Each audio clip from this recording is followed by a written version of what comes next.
Thanks for tuning in to Steel City Football. Before 1, 2, it's a great day to be a Pittsburgh Steeler. Let's jump right in. So week 2 of the NFL season, the 0-1 Seattle Seahawks take on the 1-0 Pittsburgh Steelers at Acrisure Stadium.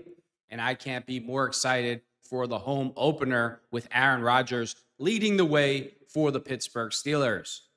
I believe tomorrow that DK Metcalf is going to have a huge game. I believe he's going to have 7 catches for 177 yards and 2 touchdowns. When you pay attention to the NFL, you always have to look for storylines.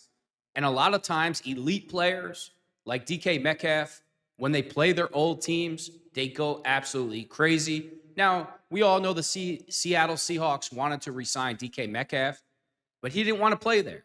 He wanted to play for Coach Tomlin. So it's not like he's being motivated because he hates his old team. I mean, who knows? Maybe he does. I don't know. But they seem to like him. But I believe tomorrow, no matter what, I'm not going to bore you with secondary statistics and that type of stuff. It's only week 2 of the NFL season. I don't care if the Legion of Boom was back there themselves. I think DK Metcalf goes absolutely insane tomorrow. And I think Aaron Rodgers wants to put on a show for the Steelers fans in the home opener. I think this is going to be a blowout 35-10. Seattle Seahawks are going to get absolutely dusted. And I think the Pittsburgh Steelers fans are going to come away thinking tomorrow like, wow, we really have something special here going into the New England Patriots game in week 3. I think a lot of fans tomorrow are going to realize they're going to see that, yes, Aaron Rodgers is back to his old ways. I thought he was back to his old ways last week. But if you listen to ESPN, no big deal. Aaron Rodgers didn't have a running game, didn't have a great defense, put the team on his back for 4 touchdowns. But according to ESPN, it was just mediocre play. Right. You know, I love that ESPN keeps adding fuel to Aaron Rodgers' fire. I love it. Absolutely love it. Because I know Aaron Rodgers doesn't want to show it emotionally, but I know this fuels him. I know this definitely, no doubt in my mind. And he's already self-motivated. But when he sees these idiots talk, it's just adding to it. And I absolutely love it. I want to thank woke ESPN for all the nonsense that they spew about Aaron Rodgers. You know, and that's another thing about this year with the team. I'm always emotionally invested. I say this all the time. I don't really root for the players. I root for the city, for the helmet, for the Rooney family. And there's always certain players that I like more than others. Of course, I absolutely love and adore TJ Watt. How could you not? But Aaron Rodgers, I'm really emotionally invested in the Pittsburgh Steelers because I want to see him do well.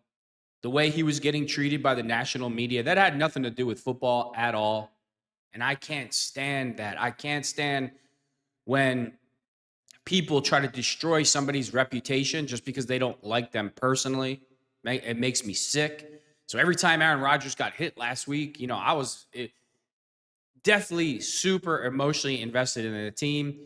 And DK Metcalf, this is the first time in a long time since Big Ben left that I have offensive guys that I really love. I love DK Metcalf.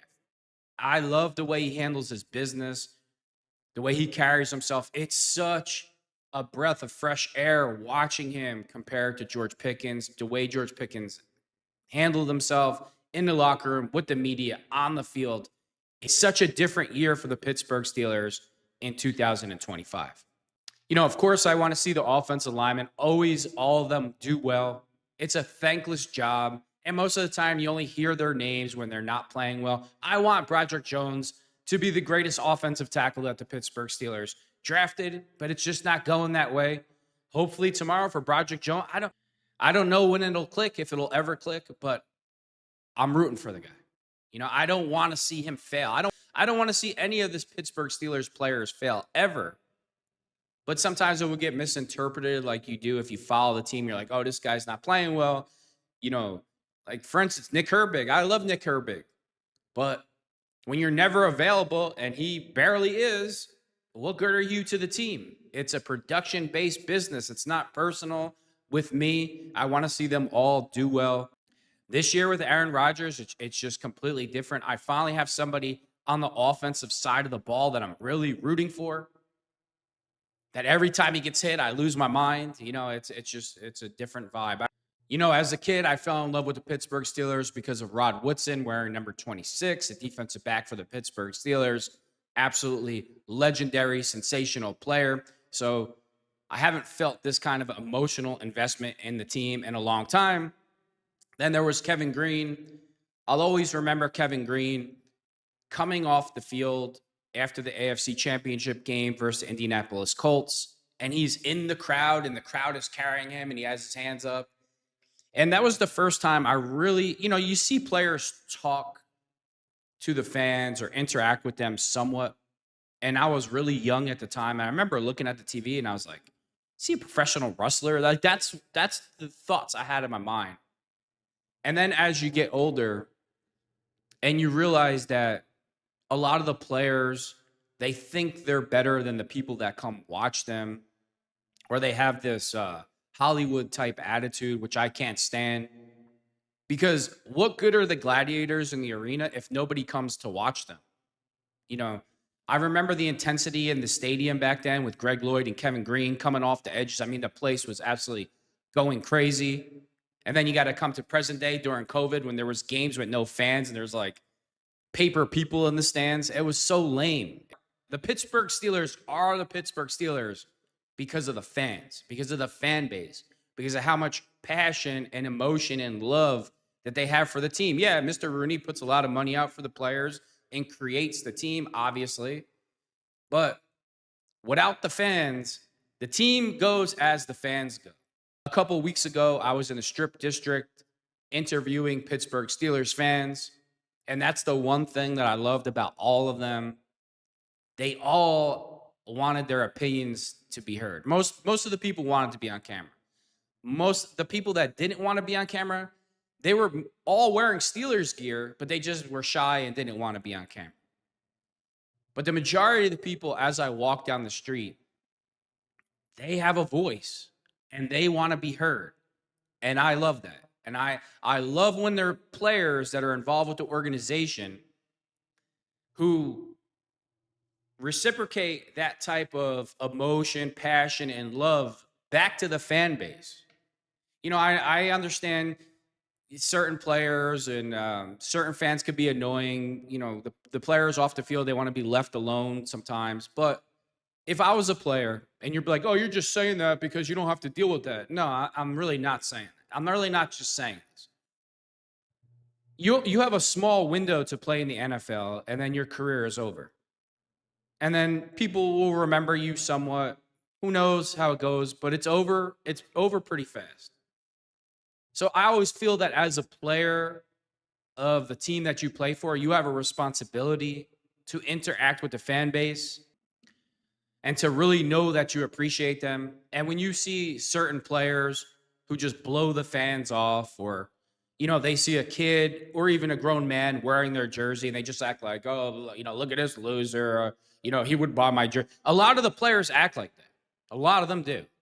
And that's why I always root for the helmet and not the player. Again, there's certain guys I love more than others.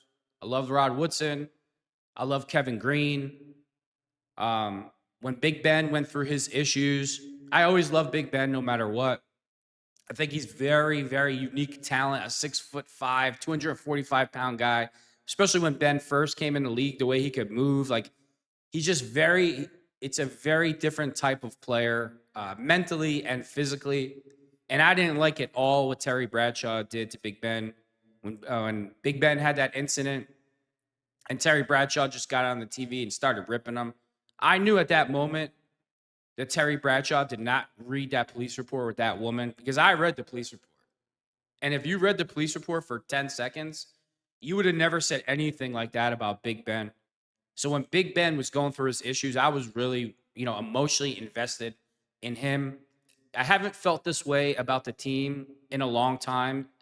And now that Aaron Rodgers is here, it's the same type of emotional investment. I remember Brett Kiesel. He was a real fan favorite. If you talk to Brett or you see Brett, he kind of just acts like a normal human being, like just one of the guys that like, hey, Brett, you cut the lawn, that type of stuff. I know a lot of people are not going to like what I'm about to say. and I'm going to take a lot of heat for this one. And I know you're not going to like this, but I really like Troy Polamalu, the player, better than the person. And once I get my background set up and you see the memorabilia that I have, you're going to be like, you really just said that? I'm like, and yeah, I did. I always feel like Troy, when he talks about the city of Pittsburgh or the fan base, he always tries to make it seem like that they're idol worshipers and they put football first before God and football runs their life and it doesn't run his. And he always reiterates this all the time about the Pittsburgh Steelers fans. And he tries to it comes across to me that he tries to downplay his masculinity. And I've seen people that do this that are really so-called religious or spiritual. They take the word meek out of the Bible and they try to really overdo the meekness. And I'm sorry, but he just rubs me the wrong way. He can carry himself how he wants to carry himself, but I'm talking about with the fans. I always feel that he's looking down at the fans because they love the team so much. That's my opinion. And it just really rubs me the wrong way. I know a lot of people feel this way about Aaron Rodgers because he's very private, so they kind of interpret it that he's standoffish with the fans. I don't see it at all that way with Aaron Rodgers. I think he really gives you a glimpse of who he is as a person if you really pay attention to how he talks and what he says. I think he gives you great insight into his mind, even though he's very private with his private life. And Aaron Rodgers never comes across to me like a guy that thinks he's better than the fan base or he's annoyed by the fan base. I don't get that impression at all. I think he's really trying to do the fine balancing act of keeping his private life private and his professional life in the public. But this year is a lot different with the Pittsburgh Steelers. There's a group of guys who I really want to see do well, and that makes the game so much more enjoyable. I'm not going to bore you with statistics and that type of stuff. It's only week 2 of the NFL, but obviously we all know it needs to happen tomorrow.